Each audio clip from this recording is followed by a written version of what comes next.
Welcome, one and all, to episode 62 of Driver Suit Blog Radio. As always, I'm your host, David G. Firestone. I'm going to do a bit shorter episode this week because I have a few things I'm working on. And I will start with the latest developments in the Chicago Street Race saga. This is a press release from NASCAR and Chicago about the names of the races. Quote, Today, the Chicago Street Race announced the official race names and lengths for the unprecedented 12-turn, 2.2-mile street races that will take the NASCAR Cup Series and the Xfinity Series past and through many of Chicago's most renowned downtown landmarks over 4th of July weekend, July 1st and 2nd. To honor the historic city of Chicago, this Cup Series race will be named the Grand Park 220 and the Xfinity race will be the Loop 121. The Grand Park 220 will be a 220-mile race with 100 laps, and the Loop 121 will be 121 miles with 55 laps. To recognize the 220 miles in the Cup Series race, the Chicago Street Race, or rather the organizers of the Chicago Street Race, you need to have somebody proofread this, will send 220 local youth ages 6 to 12 to the Chicago Park District Summer Day Camp. As the home of the nation's first automobile race in 1895, the inaugural Chicago Street Race will recognize the city of Chicago with the Grand Park 220 and the Loop 121, says Jules Yace, Chicago Street Race president. Quote, for the first ever Cup Series street race in NASCAR's 75-year history, we are proud to continue to have a positive impact on the Chicago community by sending one local youth for each mile of the Grand Park 2020 to Chicago Park District Summer Day Camp. Grant Park, commonly referred to as Chicago's Front Yard, is a public park located in Chicago's Central Business District in the Loop neighborhood. Grant Park's most notable features include Maggie Daley Park, Buckingham Fountain, the Art Institute of Chicago, and the museum campus, which contains the Adler Planetarium, the Field Museum, and the John G. Shedd Aquarium. The park also plays host to some of Chicago's largest food and music festivals, including the Taste of Chicago, keep that one in the back of your mind, and the Grand Park Music Festival. Grand Park is also the start and finish lines of the Chicago Marathon and Lollapalooza. Recognized as one of the largest business districts in North America, the Loop is a vibrant area in the heart of Chicago filled with iconic local attractions including architecture, river cruises, Millennium Park, the Chicago River Walk, the historic Theater District, eclectic eateries, shops, and more. The name refers to the elevated L train that makes a loop around Lake Street, Wabash Avenue, Van Buren Street, and Wells Street, which forms the boundaries of the Loop neighborhood. Now, all of that might sound fine and dandy, but there is a problem that came to light. Now, remember how he said to pay attention to the Taste of Chicago? Well, there's actually a good reason that you would need to. This issue just came to light very recently because Alderman Brendan Riley, whose 42nd Ward includes Navy Pier and parts of Grant Park, has asked for and received a delay in approving the summer event schedule. Now, this came after it was revealed that lame duck Chicago Mayor Lori Lightfoot had moved the Taste of Chicago to Navy Pier to avoid clashing with the Chicago street races. Now, in theory, this would have been the right move, in my mind. And according to Alderman Riley, quote, we just learned that the Taste of Chicago is the same weekend as NASCAR. Taste of Chicago occurs in the middle of Grant Park, and you can't access it with a racetrack built around the park. Now, in addressing the move, Riley brought up that this was made without talking to many of the various people who would be needed in approving this move. She just went ahead and did it herself, which is referenced when he said that this last-minute switcheroo was just like the casino deal was, like the NASCAR deal was. This is a trend, and it is likely what this mayor wasn't was. This is a trend. It is likely what this mayor wasn't reelected. But let me just stop right there. Let me explain to you why she wasn't reelected. She wasn't very good at what she did, number one. And number two, a lot of what she promised didn't materialize, and a lot of what she promised would take care of actually not only didn't happen, but went in reverse almost. So she got her election was her not getting reelected was almost a given with all of that. Now, the casino deal that he referenced is the building of a $1.7 billion Bally's Casino in the River North area of Chicago, which there were a lot of shenanigans that went on with that approval, too. So the mayoral election is going to take place on April 4th. And they'll be given less than 3 months to sort all of this out. Now, this is why I'm convinced beyond any doubt that the Chicago street races will fail.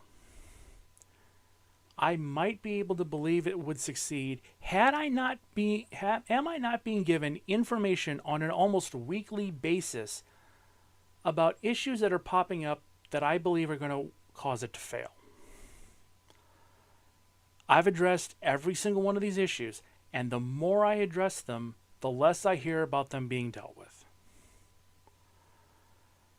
Not only that, but more issues are popping up week after week after week. The clock is ticking. There just simply isn't enough time to fix all the issues, and it's not going to be pretty when it comes through. And you know what? I blame Lori Lightfoot for this. I really do. Lori Lightfoot, it's obvious now that she agreed to this deal without hearing any of the negative possibilities that could come from it, only the positives. It's clear that she has a habit of just doing stuff without consulting entities that are needed to approve this kind of thing. It's clear that she thought she could make every one of these moves without any kind of backlash whatsoever, but it's also clear that her time as mayor is over. And with her out of the way, every single one of these chickens is coming home to roost, and it is not pretty. And I get why people are mad when it comes to the Taste of Chicago. I really do get it. I mean, the word iconic does get sort of bandied about lately, but when it comes to the Taste of Chicago, it really is an iconic part of Chicago. It's been a Chicago summer tradition for 43 years, except for 2020, and it's always been held in Grand Park since its inception in 1980. Now, you would think, logically, moving the Taste to the convention center in Navy Pier is the right move to make. You've got more than enough space. You've got an enclosed area, so you don't have to worry about weather driving people away. It should be the right move. But because you're doing this at the same time as the Chicago street race, and you're going to have issues concerning the race and the fact that Lakeshore Drive is being severed, more or less, you're going to have all these issues that are going to make people not want to go.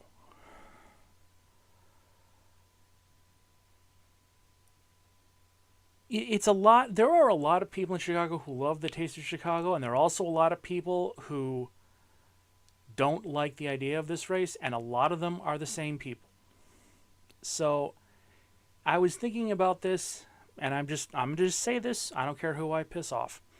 There is absolutely nothing that could happen at this particular point that could convince me in any capacity that the Chicago street race could possibly overcome all of these issues that are ever present in time for the race. It's not going to happen, and this just isn't going to work. There is no way it can succeed. It's not like people aren't discussing these problems, and it's not like these problems aren't visible. In fact, if anything, some of those in charge seem almost hell-bent on keeping this on track despite the problems. When not one of these problems is being addressed and the clock is ticking, how much more information do you need that this isn't going to succeed?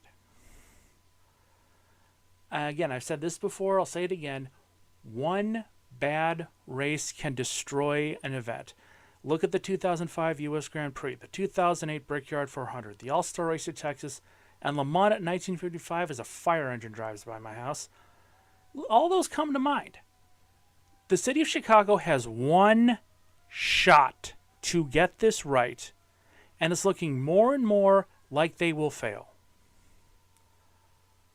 This is awful, and there's no nice way of phrasing this. And you know what else? I've never been this embarrassed to be a Chicago racing fan. I love Chicago, even though I don't technically live in it. I love racing. I've never been more embarrassed to be a Chicago racing fan in my life. And you know what? I learned in doing a little bit of research on this. Believe it or not, this wasn't the first race that was ever proposed in Grant Park.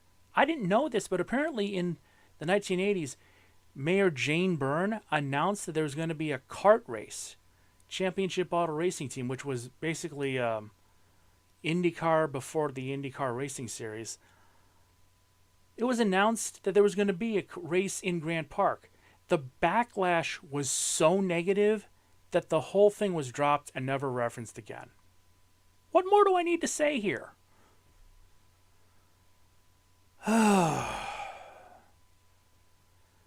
Okay, I'm going to take a break.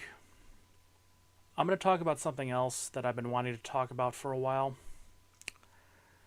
I'll be right back.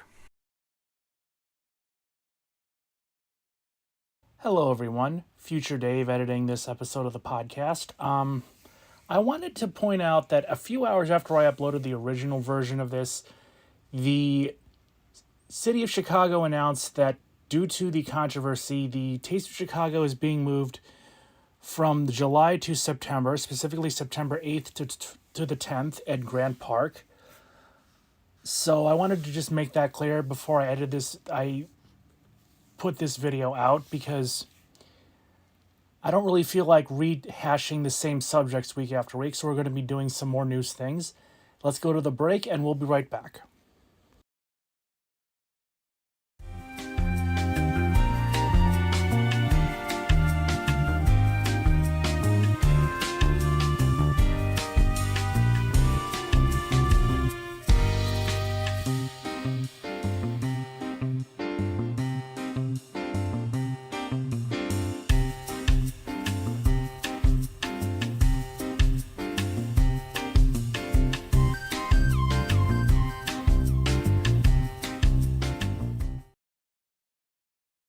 Welcome back.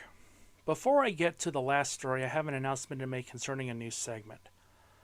I've been trying to get the vintage racing games to work. They just aren't going to work.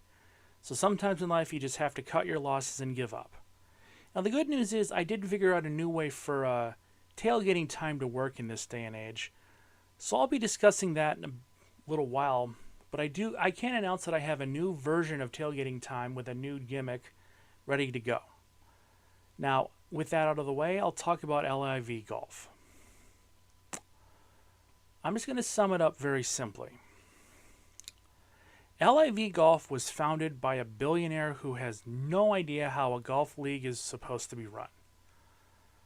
And I say this because LIV golf had their inaugural season pretty much being seen by nobody, with no real TV deal or plan to make money.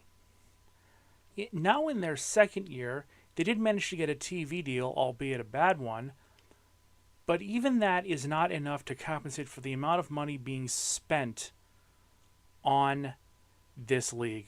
And granted, this is the Saudi government we're talking about, the Crown Prince of Saudi Arabia, but it's not a money-making venture. Now, this whole situation was looked at by economist, professor, and best-selling author Steve Levitt. What I'm about to read is an article from a golf.com article in the description. I'm going to read it this way because it actually simplifies the explanation from a podcast to those who, like me, are not economists. Now, link is in the description, and Levitt sat down with Greg Norman as part of Levitt's People I Mostly Admire podcast. And again, this is listening to the podcast is extremely lengthy. It can get verbose at times. So this version of it on golf.com sums up it sums up the situation very succinctly.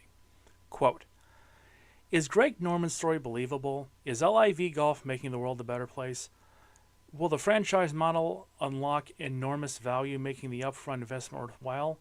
On the question of LIV golf making the world a better place, my own personal opinion is that yes, competition is good. It spurs innovation, and ultimately, I suspect it will be a benefit to golf fans because not only is LIV golf trying to sort out is not only is LIV golf trying out all sorts of new things, but the PGA Tour is innovating also. Like with the new Monday night tag team matches slated to start in 2004, because we have to do a Monday Night Wars thing again. Just no. Okay, back to the article. Quote, on the question of LIV golf's economic viability, well, I'm a little more than skeptical.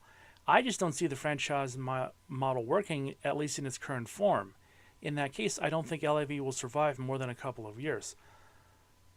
But I'm also the one who said that Amazon would never make a profit and that electric vehicles, they'd never be viable, and that Bitcoin, when its price reached 10, it was definitely a bubble. Even after the crash of 2022, the price of Bitcoin is 2,000 times higher today when I confidently declared it a bubble, so my opinion is probably worth well nothing. Okay, I'm going to just pause right here. If you're in the business of making predictions, you're going to get some things wrong. And I don't even blame him for the electric car one, because between the EV1 and Tesla, a lot of people, I think pretty much everybody to a certain extent thought electric cars wouldn't be viable. So I'm not holding that one against you. I mean, the prediction that Amazon might make money. I don't know what incarnation of Amazon he had mentioned, whether it was like the first bookstore only thing or what. But again, and with Bitcoin, I agreed with him that I thought it was going to be a bubble. But the thing is, you're allowed to have if you're making predictions as a living, you're going to get some things wrong in retrospect. But if you're looking at it with the best information you possibly can, I don't blame you for it. So